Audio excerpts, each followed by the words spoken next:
Kita diskusi tentang SWF atau Sovereign Wealth Fund lebih dalam lagi sekarang. Kalau video terdahulu kita membicarakan secara garis besar apa yang Saudi Arabia lakukan, apa yang Norwegia lakukan, dan apa yang Uni Emirat Arab lakukan. Sekarang SWF kita bicara lebih dalam lagi. Memahami dunia SWF, Sovereign Wealth Fund modern, harus berbasis New Economic Model. Tidak bisa dilihat menggunakan Keynesian, tidak bisa menggunakan Neolib ekonomi. Melihat Neolib kapitalisme itu gampang. Kalau ada orang yang mengatakan takut inflasi, apa-apa menggunakan mistar penggaris grafik inflasi, itu mereka adalah berbasis ekonomi Keynesian. Pasti mereka Neolib.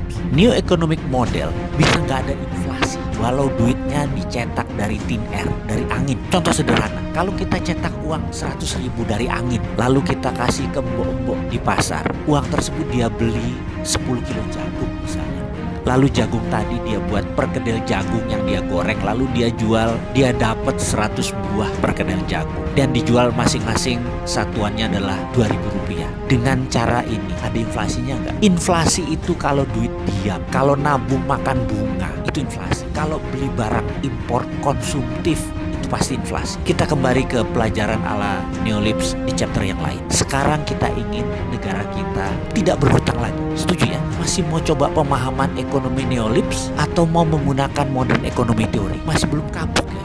Masih belum kapok ya utang, masih belum kapok ya defisitnya besar, atau mau menggunakan sesuatu yang revolusioner. Sekali lagi, sekedar mengingatkan, kita negara kaya mineral, terutama logam mulia seperti emas, perak, platinum, dan banyak mineral jarang atau rare earth yang tersedia di muka bumi Indonesia ini. Segera lakukan audit atas aset tersebut. Berdasar pasal 33, kekayaan alam beserta isinya milik negara, gak boleh milik swasta atau dijamin-jaminin. Bukan milik negara. Setelah diaudit, maka kita akan mendapatkan jumlah deposit. Sekali lagi, jangan pikirkan bagaimana sulitnya nanti nambang, bagaimana di mana areanya, ada yang open pit atau bagaimana nanti teknologinya, refinery smelternya mahal. Itu urusan swasta, itu urusan partikelir. Nanti kita nih negara, kita di atas swasta. Jangan pikirkan dulu mengenai teknologi, cara tambang dan lain sebagainya. Dalam SWF, Sovereign Wealth Fund, di dalam New Economic Model, mineral tadi tidak akan pernah ditambang. Ingat, tidak akan pernah diproduksi karena bukan untuk kebutuhan tambang yang seketika. Bukan, kita tidak memerlukan materialnya. Nanti sovereign artinya kedaulatan. Maka kita bicara siapa yang punya logam mulia, mereka berdaulat. Ingat itu kata-katanya. Yang punya logam mulia mereka berdaulat. Jauh di atas dolar, jauh di atas yuan. Kita hitung misalnya cadangan emas Indonesia, katakanlah setelah kita audit ternyata ada 100.000 ton. Angkanya sekitar itu memang. Dan itu ada di perut bumi Indonesia.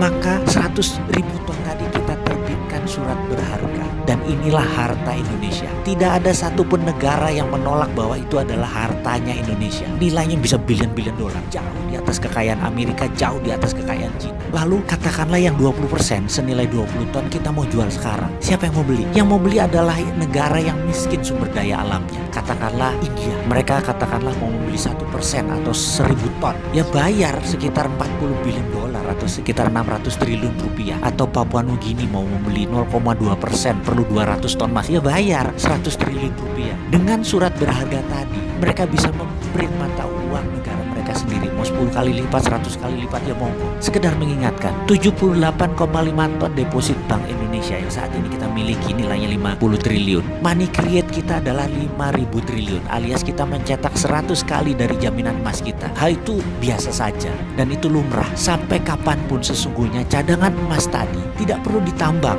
atau diproduksi. Itu namanya Sovereign Wealth Fund dalam arti sebenarnya. Kalau kita sendiri bagaimana?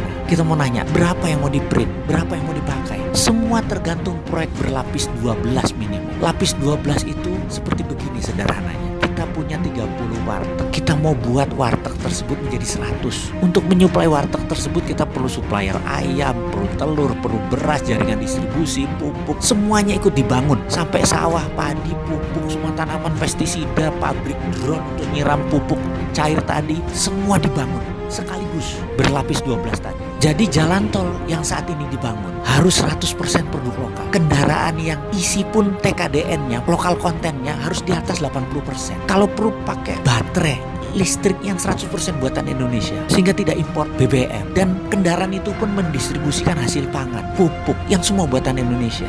Kalau bangun jalan tol, besinya impor, isinya kendaraan asing bukan buatan Indonesia, pakai bensinnya impor, isinya pupuk impor, bangunnya pakai ngutang. Lah bingung kita ngurus kalau kayak gini nanti. Pakai SWF jauh lebih efisien, berdaulat pakai SWF itu, dan perlu nyali besar untuk berani berdaulat. Wahai pemimpin bangsa, beranilah.